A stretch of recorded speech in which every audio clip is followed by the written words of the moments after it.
Pour la déclaration qu'il vient de faire, je prie le protocole d'escorter son Excellence. L'Assemblée va maintenant écouter une déclaration du Premier ministre par intérim de la République du Mali, son Excellence Abdoulaye Maïga. Je prie le protocole d'escorter son Excellence. J'ai le plaisir de souhaiter la bienvenue au Premier ministre par intérim de la République du Mali, son Excellence Abdoulaye Maïga. Je l'invite à s'exprimer devant l'Assemblée.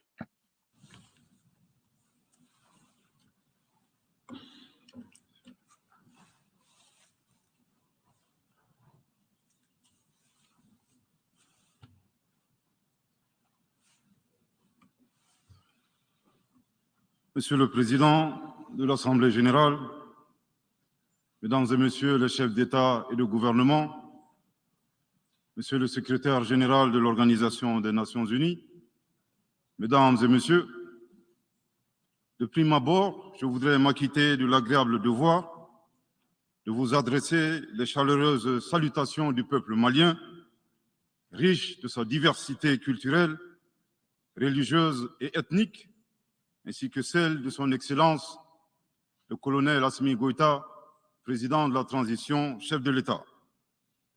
Monsieur le Président, votre brillante élection à la présidence de cette 77e session de l'Assemblée générale et la fin des travaux de la 76e session de l'Assemblée générale, brillamment conduit par votre prédécesseur, son Excellence M. Abdullah Shahid, de la République des Maldives, m'offre l'heureuse occasion d'adresser à vos excellences les chaleureuses félicitations de tout le Mali. Enfin, permettez-moi de réitérer à notre secrétaire général, M. Antonio Guterres, notre haute appréciation des efforts louables qu'il continue de déployer pour la réalisation des nobles objectifs de notre organisation commune. Nous sommes convaincus que vous êtes un ami du Mali et du Sahel. L'amitié reposant sur la sincérité, souffrez que je vous exprime mon profond désaccord suite à votre récente sortie médiatique, au cours de laquelle vous prenez position et vous vous exprimez sur l'affaire des 46 mercenaires ivoiriens, qui est une affaire bilatérale et judiciaire entre deux pays frères. C'est évident que la qualification judiciaire des infractions liées à cette affaire ne relève pas des attributions du secrétaire général des Nations unies. Au Mali, notre administration ne travaille pas sur la base de l'oralité ni des déclarations par voie de presse. Par conséquent, nous nous en tenons scrupuleusement à la note verbale de la MINUSMA, la mission des Nations unies pour la stabilisation au Mali, référence MINUSMA bar PROT bar NV bar 226 bar 2022 du 22 juillet 2022, dans laquelle il ressort clairement qu'il n'existe pas de lien entre les 46 mercenaires et les Nations unies. Les récentes synchronisations des actions et l'harmonisation des éléments de langage consistant à faire passer le Mali, mon pays, de statut de victime à celui de coupable dans cette affaire des mercenaires sont évidemment sans effet. Excellence, Monsieur le Secrétaire général, votre position sur l'affaire des mercenaires a été suivie par certains responsables d'Afrique de l'Ouest. Donc, c'est sous votre couvert que nous leur adresserons des messages. À l'endroit du président en exercice de la CEDEAO, M. Oumaro Sissoko Ambalo, qui affirme, je cite, « On vient de voir avant-hier la déclaration du secrétaire général des Nations unies qui dit que ce ne sont pas des mercenaires. Moi, à la place des Maliens, j'aurais relâché ces 49 soldats. » Fin de citation. Je voudrais très respectueusement signifier à ce dernier qu'il existe un principe de subsidiarité, d'ailleurs au contour flou entre la CEDEAO et les Nations unies, et non un principe de mimétisme. Également, il est important de lui préciser que le secrétaire général des Nations unies n'est pas un chef d'État et le président en exercice de la CEDEAO n'est pas un fonctionnaire. Par conséquent, il serait indiqué qu'il ne banalise pas la CEDEAO. Enfin, il est utile de rappeler au président en exercice de la CEDEAO qu'au Mali, les autorités n'interfèrent pas dans les dossiers judiciaires et respectent l'indépendance de la justice. Donc, nous n'avons pas vocation à interpeller ou relâcher. Ceci relève de la fonction judiciaire. Aussi, M. Oumaro Sissoko Ambalo doit être conscient du fait qu'il est le dépositaire d'un lourd héritage et de plusieurs sacrifices qui ont fait la renommée de cette organisation. La dynamique ayant fait la grandeur de la CEDEAO ne doit pas être brisée. Par ailleurs, nous avons pris acte de la menace de sanctions proférées contre le Mali et loin d'être impressionnés par des sanctions, je voudrais signaler au président en exercice de la CEDEAO qu'à la fin de son mandat, les peuples ouest-africains le jugeront sur les efforts qu'il a fournis pour améliorer les conditions de vie des populations et non des shows médiatiques servant à des agendas étrangers. À l'endroit de M. Bazoum, il remarquera que le gouvernement de la transition n'a pour le moment jamais réagi à ces propos injurieux pour deux raisons cumulatives. La première raison tient au respect de l'héritage laissé par nos ancêtres, qui consiste à ne pas répondre aux injures par des injures. La seconde relève de l'identité de M. Bazoum, l'étranger qui se réclame du Niger. Nous savons que le peuple nigérien, frère du Mali, se distingue par des valeurs sociétales, culturelles et religieuses très riches. M. Bazoum n'est pas un Nigérien, son comportement nous le reconforte totalement dans notre constat. Excellence, Monsieur le Secrétaire général, le Mali tirera toutes les conséquences de droit de vos agissements. Devant Dieu et en leur âme et conscience, nous demandons à ceux qui refutent notre version d'indiquer s'ils accepteront que les militaires ayant dissimulé leurs identités en mettant sur leur passeport qu'ils sont peintres, maçons, etc., avec des armes débarquent dans leur aéroport sans que le pays de destination n'ait été au préalable informé et dans le dessein funeste de déstabiliser ce pays. S'ils ne l'acceptent pas en tant qu'État, si cela n'est pas possible à Lisbonne ou ailleurs, le Mali non plus ne l'acceptera pas en tant qu'État et ce ne sera pas non plus possible à Bamako ou dans une autre localité malienne. Monsieur le Président, une nouvelle ère des solutions porteuses de changement pour relever des défis interdépendants. Thème de cette 77e session de l'Assemblée générale, suscitera l'espoir de meilleurs jours pour le Mali, à la condition que le bilan sans complaisance de l'ancienne ère soit établi, que les enseignements soient tirés et que les recommandations objectives soient formulées. Une fois cet état franchi, je ne doute pas qu'à travers notre action collective, nous réussirons à pacifier les multiples foyers de tension dans le monde, mais aussi à promouvoir un développement harmonieux et lutter efficacement contre les pandémies, la dégradation de l'environnement et le réchauffement climatique, les inégalités et les politiques de domination et de prédation des ressources. Depuis le mois d'août 2020, le Mali, mon pays, se trouve dans un processus de transition qui prendra fin le 26 mars 2024 par le transfert de pouvoir aux autorités élues. D'ici à cette échéance et conformément aux recommandations des assises nationales de la refondation, les autorités de la transition se sont engagées dans deux chronogrammes convenus avec la CEDEAO à faire des réformes politiques et institutionnelles avant d'organiser des élections dont l'objectif ultime est de refonder l'État malien, afin qu'il réponde aux aspirations profondes et légitimes de notre peuple à la paix, à la sécurité, à la bonne gouvernance, au développement et à la stabilité institutionnelle durable au Mali. Dans cette perspective, je suis heureux de souligner que certaines avancées majeures ont déjà été réalisées, notamment la promulgation de la loi électorale, qui comprend entre autres la création de l'autorité indépendante de gestion des élections, dont l'installation est à un stade avancé, ainsi que la mise en place d'une commission composée d'éminentes personnalités de toutes les composantes de la société malienne, chargée de la rédaction de la nouvelle constitution.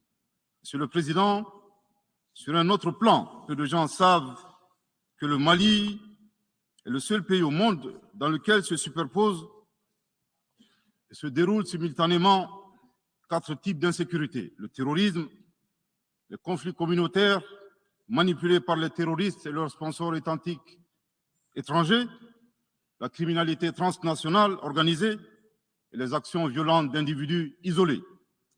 Parallèlement à ce processus de retour à l'ordre constitutionnel, le Mali continue de mener une lutte sans merci contre les acteurs de l'insécurité, en particulier les groupes extrémistes qui sont responsables de toutes sortes d'abus contre nos paisibles populations. En ce qui concerne le Mali, je suis heureux et fier de vous annoncer que les groupes terroristes ont été sérieusement affaiblis et la peur a même changé de camp. Cependant, ces groupes criminels gardent encore et toujours une certaine capacité de nuisance dans leur tentative désespérée de porter atteinte à notre intégrité territoriale et de terroriser nos populations. Les vaillantes forces de défense et de sécurité du Mali restent déterminées à faire face à toutes les menaces d'où qu'elles viennent, sous l'impulsion de son Excellence le colonel Assimi Goïta, président de la transition, chef de l'État. Le gouvernement du Mali continue d'intensifier les efforts importants pour recruter, former, équiper et renforcer les capacités opérationnelles des forces de défense et de sécurité maliennes. Je dois dire ici que les actions offensives menées jusque-là ont permis à nos forces de remporter des victoires décisives contre les forces obscurantistes.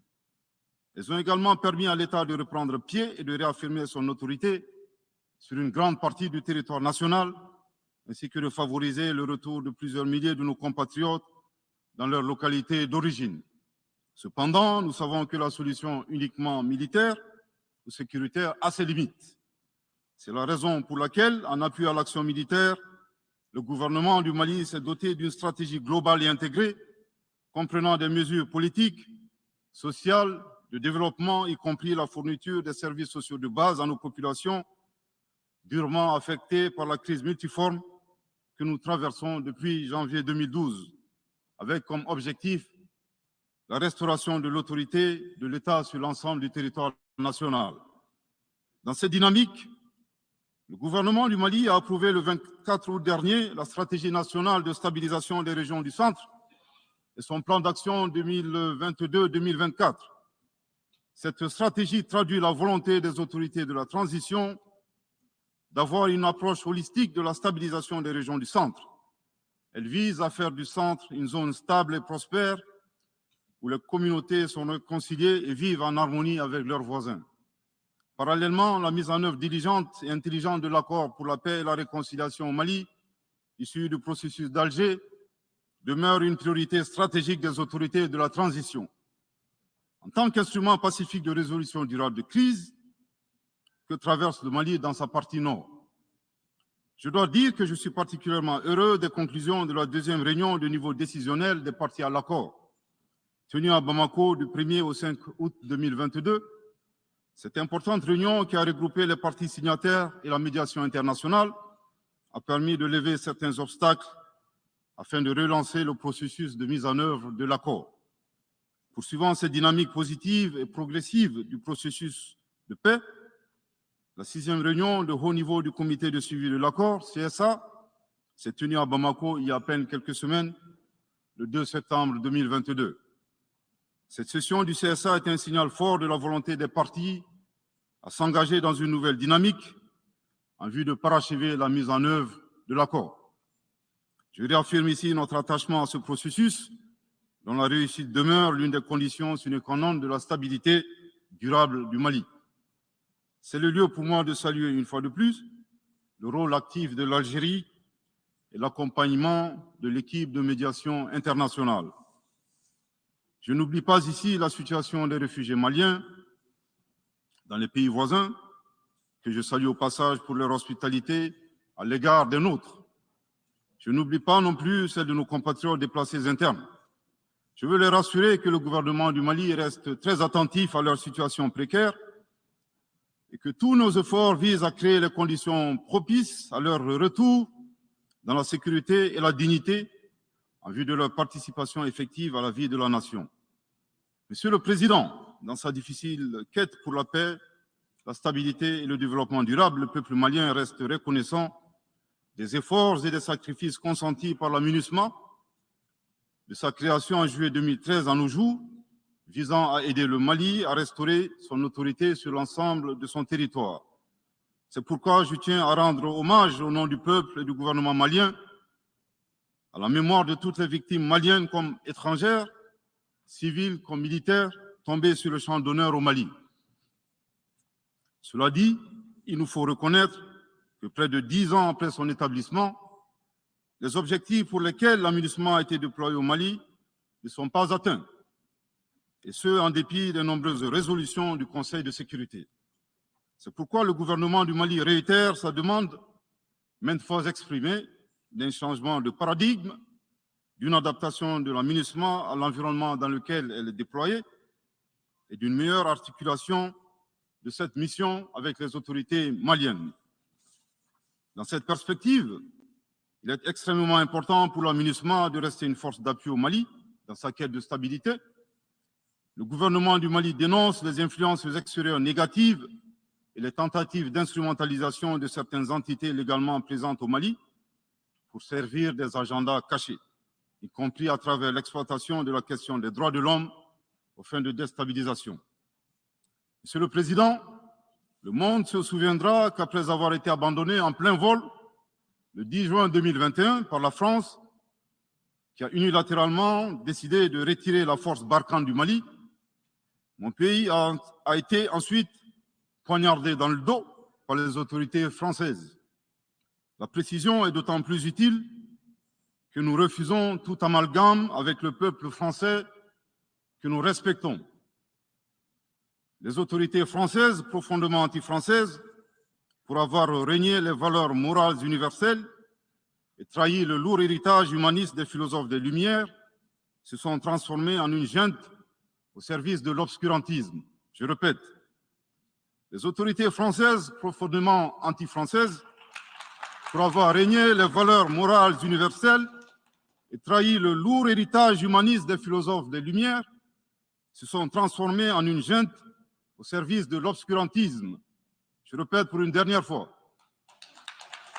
Les autorités françaises, profondément anti-françaises, pour avoir régné les valeurs morales universelles et trahi le lourd héritage des philosophes des Lumières, se sont transformées en une junte au service de l'obscurantisme. Obscurantisme de la junte française nostalgique de pratiques néocoloniales, condescendantes, paternalistes et revanchardes, qui a commandité et prémédité des sanctions inédites, illégales, illégitimes et inhumaines de la CEDEAO et de l'UEMOA contre le Mali et mon pays. Après plus de 10 ans d'insécurité et en fait des milliers de morts, autant de réfugiés et de déplacés internes, n'est-ce pas un sacrilège de mettre une population malienne victime de l'insécurité dans un pays enclavé sous embargo pendant 7 mois, en procédant à la fermeture des frontières et la saisie des comptes financiers du Mali.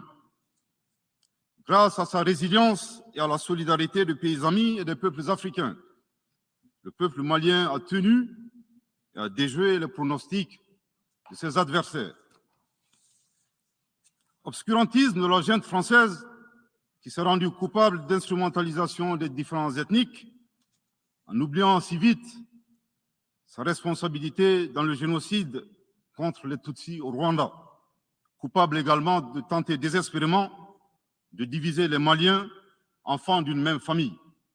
Enfin, obscurantisme de la junte française qui a violé l'espace aérien malien en y faisant voler des vecteurs aériens tels que des drones, des hélicoptères militaires et des avions de chasse plus d'une 50aine de fois, en apportant des renseignements, des armes et munitions aux groupes terroristes.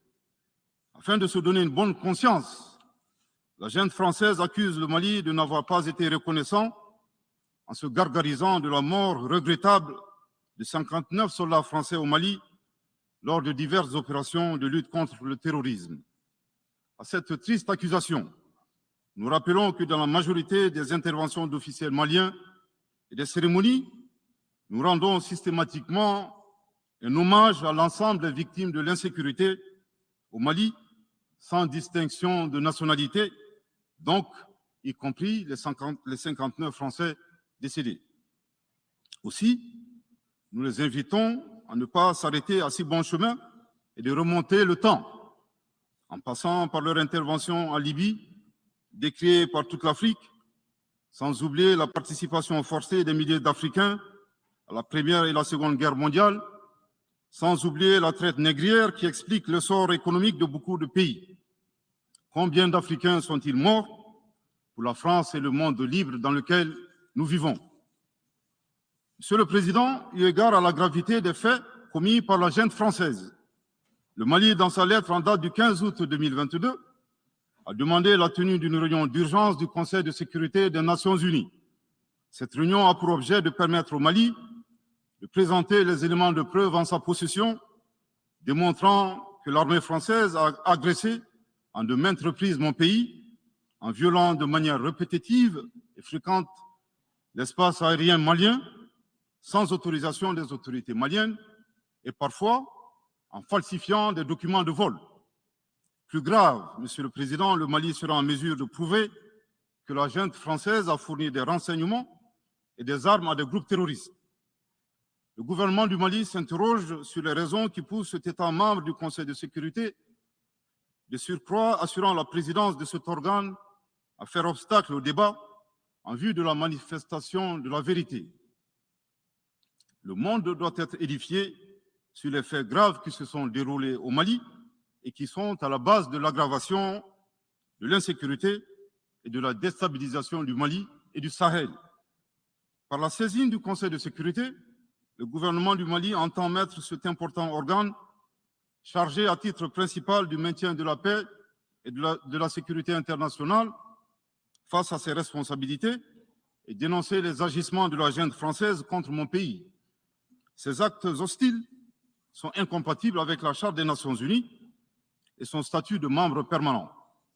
Il y va de la crédibilité de notre mécanisme commun, de l'efficacité de la lutte contre le terrorisme, mais surtout, il y va de l'intégrité de l'Organisation des Nations Unies, qui repose entre autres sur le respect des engagements internationaux, de la légalité internationale et de la Charte des Nations Unies.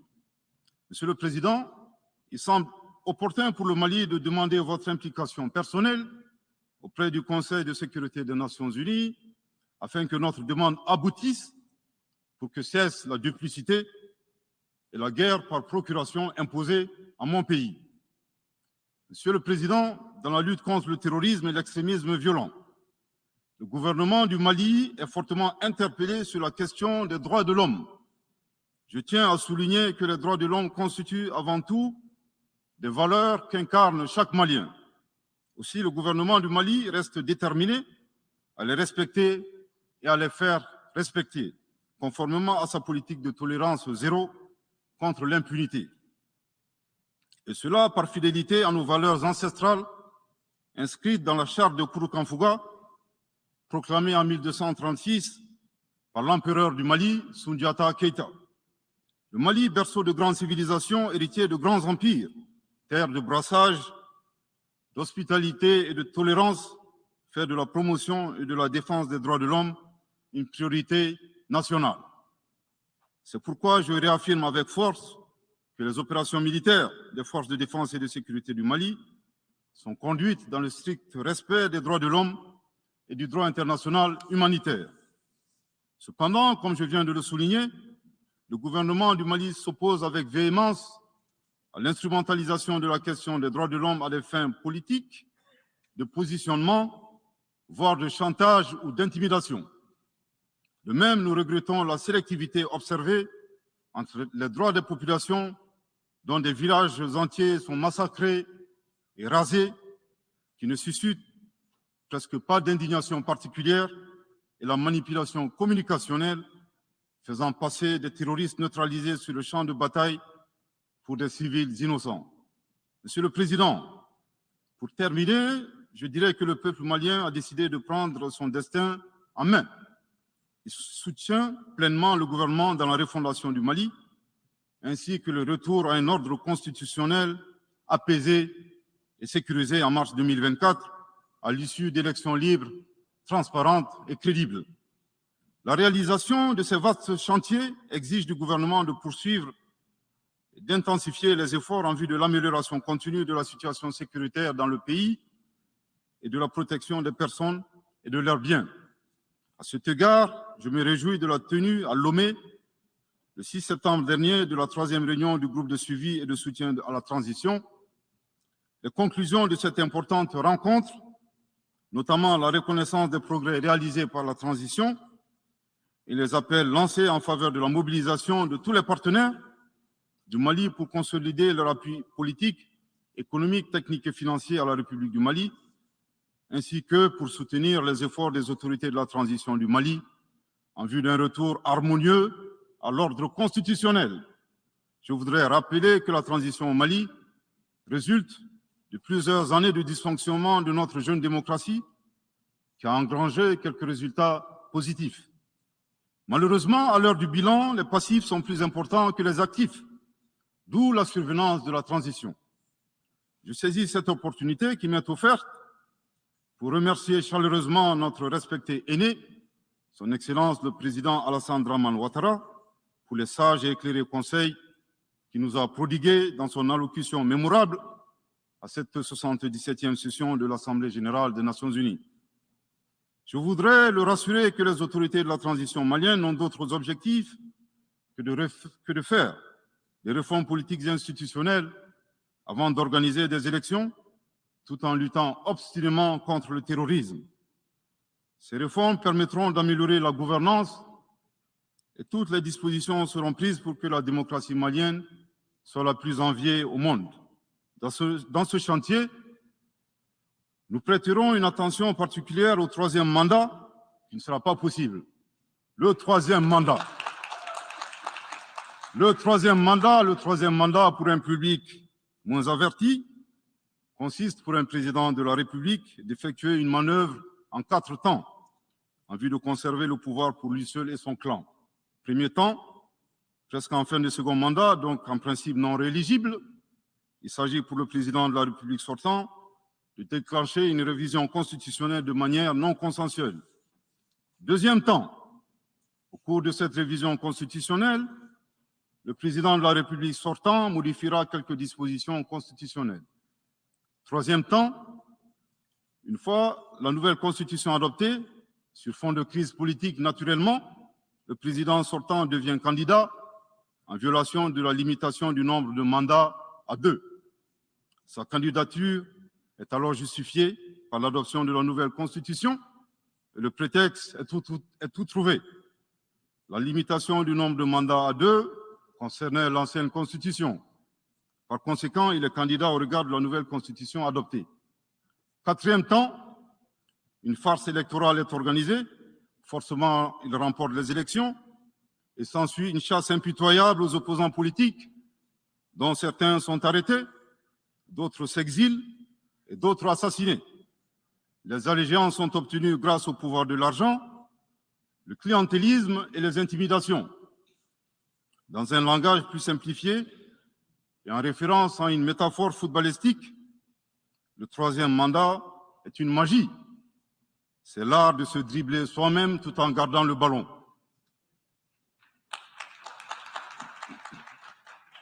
Excellence, Monsieur le Président Ouattara, vos conseils nous rappellent la triste histoire du chameau qui se moque de la bosse du dromadaire.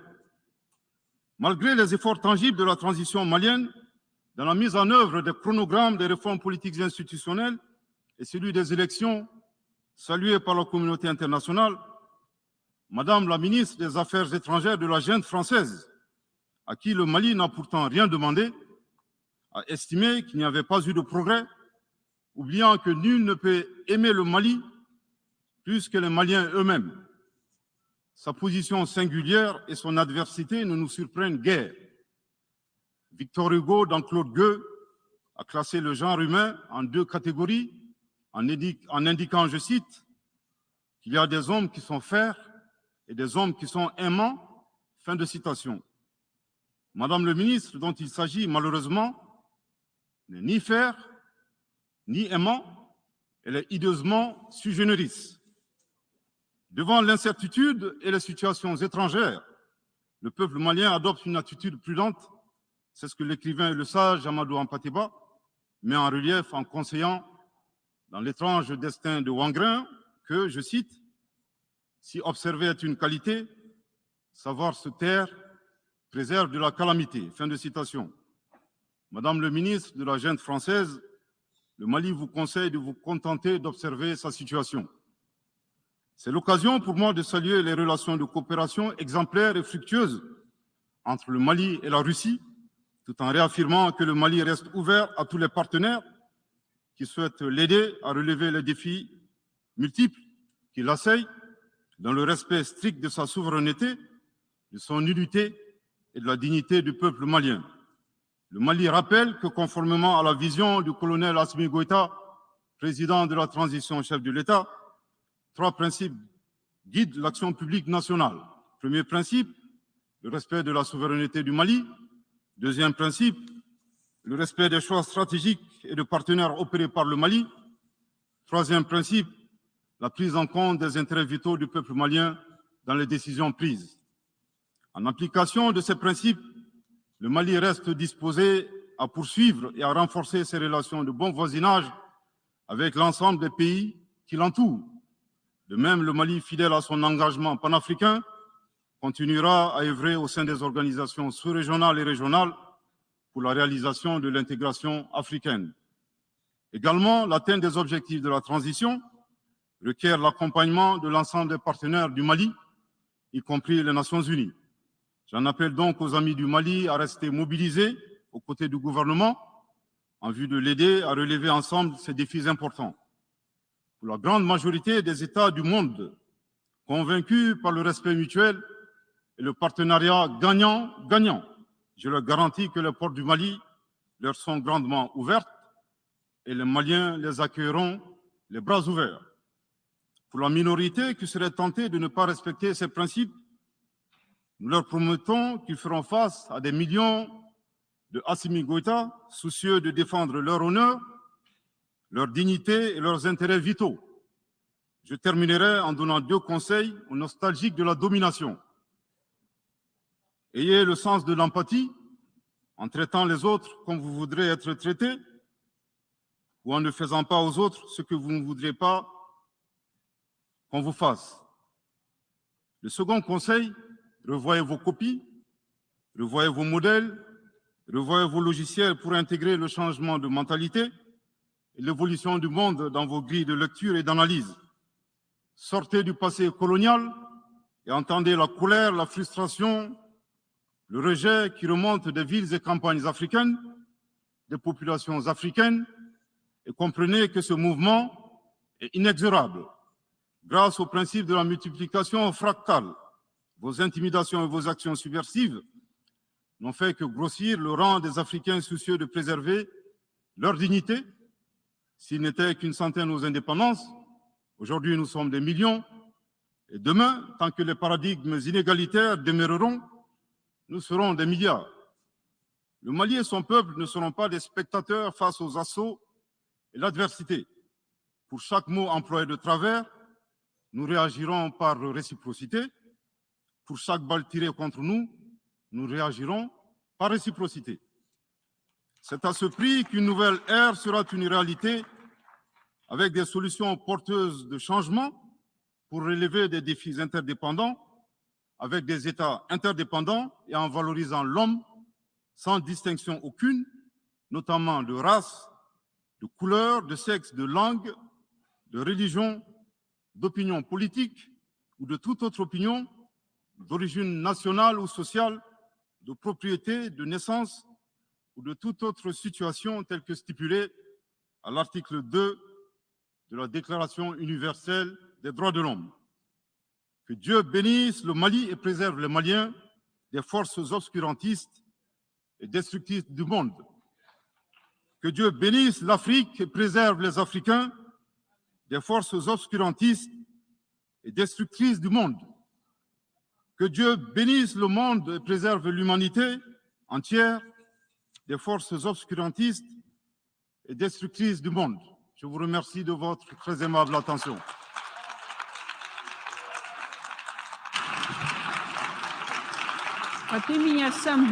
Au nom de l'Assemblée générale, permettez-moi de remercier le Premier ministre par intérim de l'Excellence du Mali pour la déclaration qu'il vient de faire. Je prie le protocole d'escorter